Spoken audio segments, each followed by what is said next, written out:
ভাৰত আৰু ইংলেণ্ডৰ মাজত চতুৰ্থখন টেষ্ট মেচ ইতিমধ্যে অনুষ্ঠিত হৈ আছে আৰু চতুৰ্থখন টেষ্ট মেচৰ তৃতীয় দিনৰ খেল সমাপ্ত হৈ গৈছে আৰু তৃতীয় দিনৰ খেল সমাপ্ত হোৱালৈকে আমি দেখিবলৈ পাইছোঁ যে ভাৰতৰ অৱস্থা খুবেই বেয়া দিশলৈ গৈ আছে আৰু এই মেচখনত ভাৰতে পৰাজয়ৰ দিশত আগবাঢ়িছে।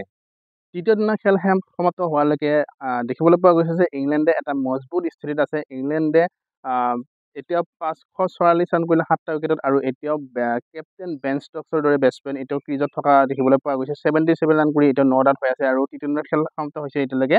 এই মেচখনত ভাৰতে প্ৰথমতে বেটিং কৰিছিলে আৰু ভাৰতে প্ৰথম বেটিং কৰি ফাৰ্ষ্ট ইনিংছ 358 ৰানত ভাৰতে অল আউট হয় আৰু ভাৰতৰ যদি বেটিং প্ৰদৰ্শন চাবলৈ যাওঁ তেতিয়া য়শস্বী জয়ছোৱালে 58 ৰান কৰিছিলে, কে এল ৰাহুলে 46 ৰান, সাই সুদৰ্শন 61 ৰান, সুমন গিল কেপ্টেইনে ৰান কৰিব নোৱাৰিলে 12 ৰান কৰি আউট হ'ল। ঋষভ পন্তে 54 ৰান কৰিলে। ঋষভ পন্তে মাজতে আঘাতপ্ৰাপ্ত হ'বলগীয়া হৈছিল আৰু এই আঘাত গুৰুতৰ দেখা গৈছিলে। প্ৰথমতে তেওঁ পুনৰবাৰ বেটিং কৰিব আহিব পাৰিব নে নাই সেইটো এটা সন্দেহ আছিলে, কিন্তু তেওঁ পুনৰবাৰ বেটিং কৰিবলৈ আহি 54 ৰান কৰিলে। সেইটো এটা ভাল হৈছিল ভাৰতৰ বাবে। তাৰপিছত ৰবীন্দ্ৰ জাদেজাই 20 ৰান কৰি আউট হৈছিলে। শাৰ্দুল ঠাকুৰ 41, ৱাশ্বিংটন সুন্দৰ 27 ৰান কৰিছে। এয়া আছিল ভাৰতৰ বেটিং প্ৰদৰ্শন। তাৰপিছত ইংলেণ্ডে যেতিয়া ফাৰ্ষ্ট ইনিংছত বেটিং কৰিবলৈ আহিলে, ইংলেণ্ডৰ বেটিং কিন্তু ভাৰততকৈ যথেষ্ট শক্তিশালী হৈছে, কাৰণ ইংলেণ্ডে তৃতীয় দিনৰ খেলৰ সমাপ্তলৈকে ইংলেণ্ডে 544 ৰান কৰিলে 7টা উইকেটত আৰু এতিয়াও বেন ষ্টকছে বেটিং কৰিয়ে আছে।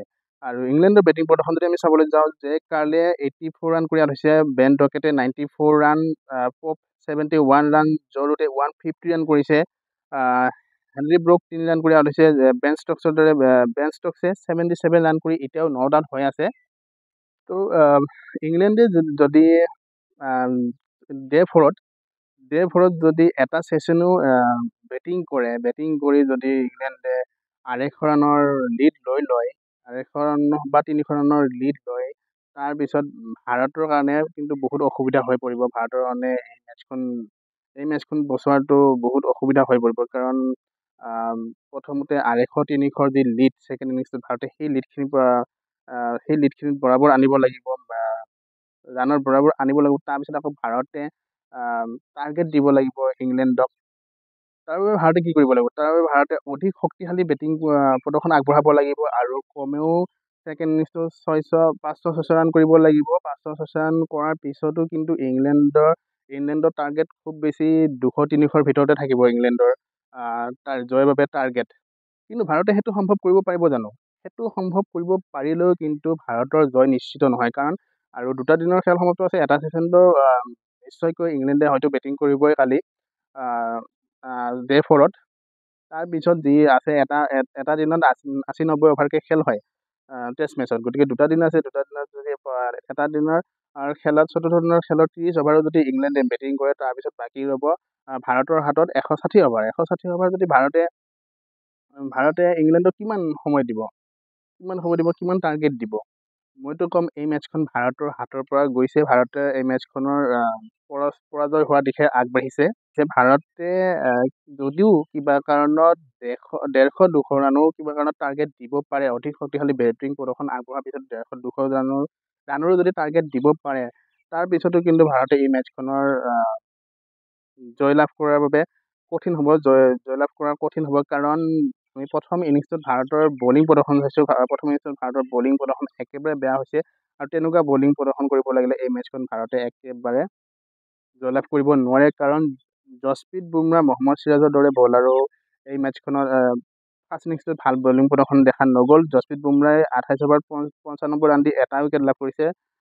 কাম্বজ বুলি এগৰাকী খেলুৱৈ ডেবিউ কৰিছে, তেওঁ 18 অভাৰত 89 ৰান দি এটা উইকেট লাভ কৰিছে। মহম্মদ চিৰাজ 26 অভাৰত এটা উইকেট, শাৰ্দুল ঠাকুৰ 11 অভাৰত 55 ৰান এটা উইকেট লাভ কৰে। ৰবীন্দ্ৰ জাদেজাই 33 অভাৰত 2টা উইকেট লাভ কৰিছে। ৱাশ্বিংটন সুন্দৰে 2টা উইকেট লাভ কৰিছে।